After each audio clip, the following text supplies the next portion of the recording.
Cabinet meeting అనంతరము ముఖ్యమంత్రి రేవంత్ రెడ్డి మీడియాను అడ్రస్ చేస్తున్నారు. లైవ్లో చూద్దాం. చంద్రశేఖరరావు గారు మార్చి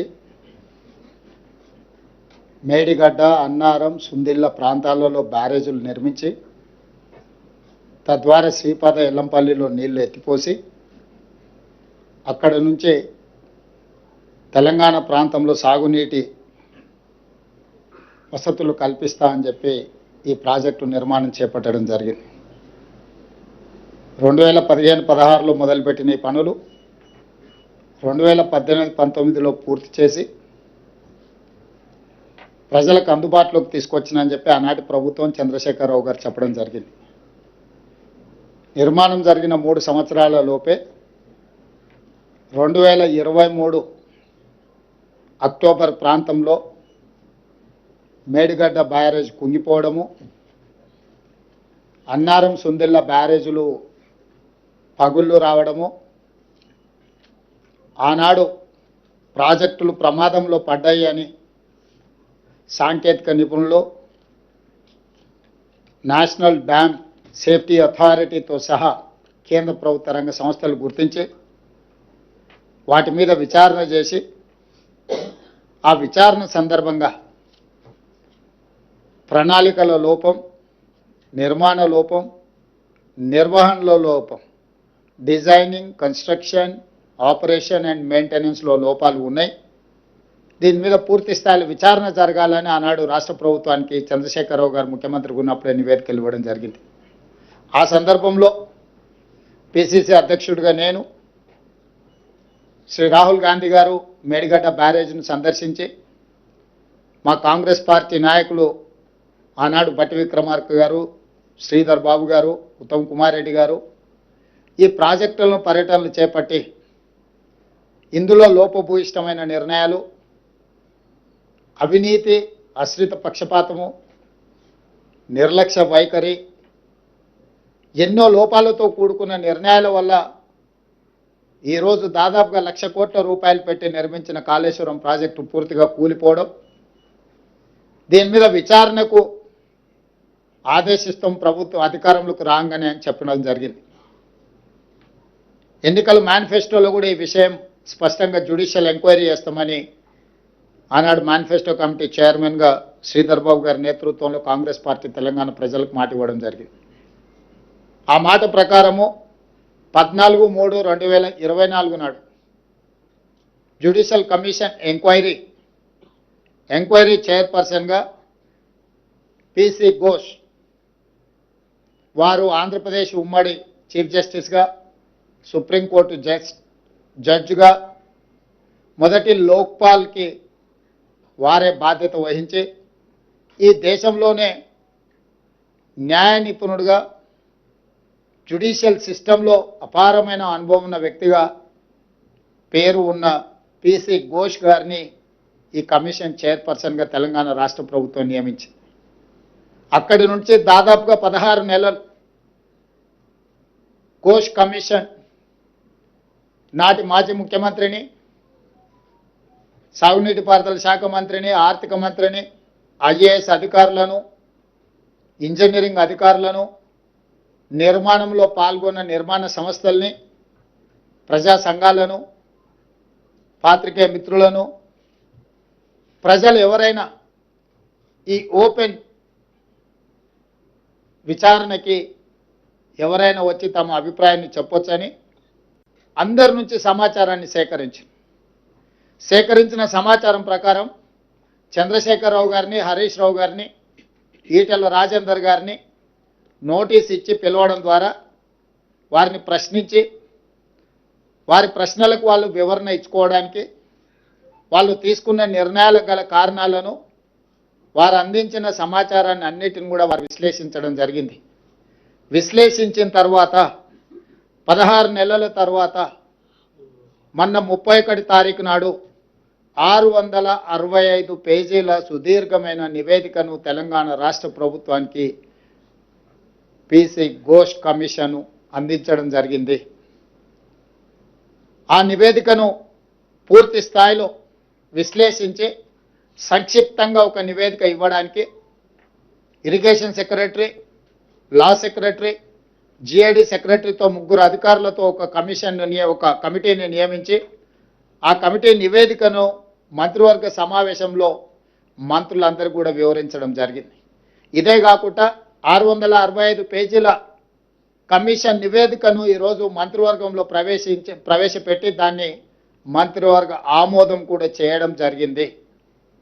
వాటికి సంబంధించిన సమాచారాన్ని పూర్తి స్థాయిలో మీడియా మిత్రులకు చెప్పాలని మంత్రివర్గ సహచరులందరితోని పత్రికా సమావేశాన్ని ఏర్పాటు చేసి అందులో ఉన్న ప్రధానమైన అంశాలను అన్నిటిని కూడా సాగునీటి పారుదల శాఖ మంత్రివర్యులు ఉత్తమ్ కుమార్ రెడ్డి గారు మీకు సుదీర్ఘంగా వివరించారు. అదేవిధంగా ఆర్థిక మంత్రి ఉప ముఖ్యమంత్రి భట్టి విక్రమార్క గారు అందులో ఉన్న చాలా విషయాలను మీకు తెలియజేయడానికి ప్రయత్నం చేసింది. వీటి నేపథ్యంలో ఊరు మార్చి, పేరు మార్చి, అంచనాలు మార్చి, అవినీతికి పాల్పడి అక్రమాలకు పునాదులు వేసి నిర్మించిన కాళేశ్వరం ప్రాజెక్టు ఈరోజు కూలిపోయింది. స్పష్టంగా కమిషన్ ఇందులో ఈ వివరాలన్నిటినీ పొందుపరిచింది.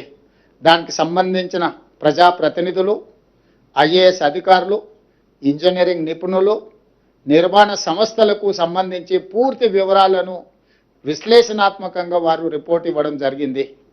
ఈ నివేదికను ఈరోజు మంత్రివర్గంలో ఆమోదించడమే కాకుండా రాబోయే రోజుల్లో శాసనసభలో ప్రవేశపెట్టి అన్ని రాజకీయ పక్షాలకు వారి అభిప్రాయాన్ని చెప్పే అవకాశం కల్పించి including leader of opposition the then chief minister Chandrashekar Rao గారు, ఆనాటి సాగునీటి పారుదల మంత్రులు, ఇతర మంత్రులందరూ కూడా ఆనాడు మంత్రివర్గంలో ఉన్న వాళ్ళందరూ కూడా వాళ్ళ అభిప్రాయాలు చెప్పడమే కాకుండా చట్టసభలలో, శాసనసభలో కావచ్చు, శాసన మండలిలో కావచ్చు, ప్రజాప్రతినిధులు స్పష్టంగా ఈ నివేదిక పట్ల ఒక అవగాహన తెచ్చుకోవడమే కాకుండా వాళ్ళ అభిప్రాయాలను స్వేచ్ఛగా చెప్పడానికి అవకాశం కల్పించాలని ఈరోజు మంత్రివర్గ సమావేశంలో మేము నిర్ణయం తీసుకున్నాం.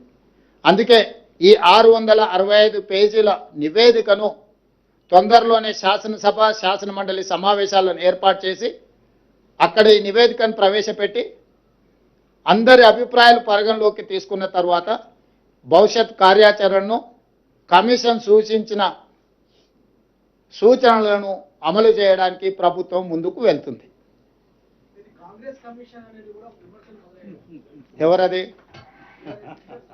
అవునా, న్యాచురల్ కదా, వాళ్ళు అదే విధంగా మాట్లాడతారు కదా, వేరే రకంగా ఎందుకు మాట్లాడతారు? ఒకవేళ అదే అయితే ఆ కమిషన్ ముందుకు వెళ్ళి వాళ్ళు ఎందుకు సమాచారం ఇచ్చిండ్రు, వాళ్ళు ఎందుకు వాదనలు వినిపించిండ్రు? తమకు అనుకూలంగా ఉంటే ఒక రకంగా, తమ తప్పులను ప్రశ్నిస్తే ఇంకొక రకంగా మాట్లాడడం అనేది మొదటి నుంచి వాళ్ళకున్న అలవాటు. ఈరోజు మేము కమిషన్ని వాళ్ళు తప్పుపడుతుండ్రు. ఇంతకుముందు భట్టి విక్రమార్క గారు స్పష్టంగా చెప్పారు, ఇది ఒక రాజకీయ పార్టీ నివేదికను, రాష్ట్ర ప్రభుత్వ నివేదిక కాదు, independent judicial enquiry report headed by Pinaki Chandra Ghosh, eminent personality. ఈ headed as a supreme court judge, Lokpal chairperson, ఇలాంటి ప్రధానమైన బాధ్యతలు నిర్వహించిన వ్యక్తి 16 నెలలు అందరికి అవకాశం ఇచ్చి వాళ్ళు చెప్పుకోవడానికి అందరికీ సమానమైన అవకాశాలు కల్పించి ఈరోజు నివేదిక ఇచ్చిండు.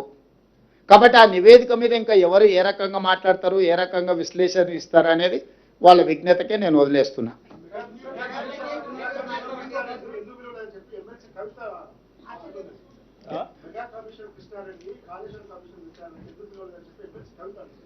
మరి వాళ్ళ ఫాదర్ని అడగాలి.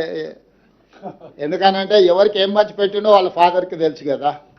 లేకపోతే వారే వెళ్ళి ఘోష్ గారికి నివేదిక ఇచ్చేది ఉండే, ఇంకో ఇందులో మా ఫాదర్తో వీళ్ళందరూ కుమ్ముక్కై ఉన్నారు, మా బావ హరీష్ రావు గారు వీళ్ళతో కమిషన్లు పొందిండు, వీళ్ళందరూ తోడు దొంగలు గూడు పుటాన్ని చేసిందని కవిత గారు ఘోష్ కమిటీకి ఒక కంప్లైంట్ ఇచ్చిన ఉంటే ఖచ్చితంగా పిలిచి ఉండేవాళ్ళు. ఇప్పుడు కమిషన్ నివేదిక ఇచ్చిన తర్వాత ఎవరిని ప్రశ్నిస్తుంది? ఒకవేళ ఘోష్ గారిని ప్రశ్నించాలంటే వారు కలకత్తాలో ఉంటారు, కవిత గారు కలకత్తాకి వెళ్ళి ప్రశ్నలు వేయవచ్చు.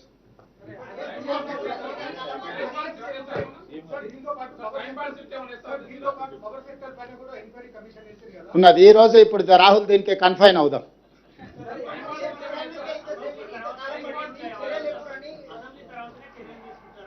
అసెంబ్లీలో చర్చలు చేసిన తర్వాత చర్చల సారాంశం ప్రకారం భవిష్యత్ కార్యాచరణ ఉంటుంది.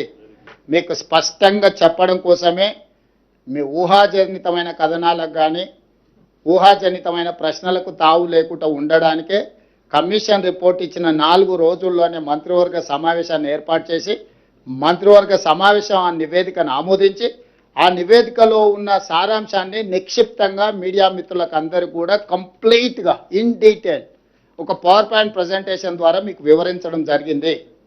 దీంట్లో ఎలాంటి శశపిశలకు తావు లేదు. నివేదిక సారాంశాన్ని సూచనల్ని తప్పకుండా ఈ ప్రభుత్వం పాటిస్తుంది.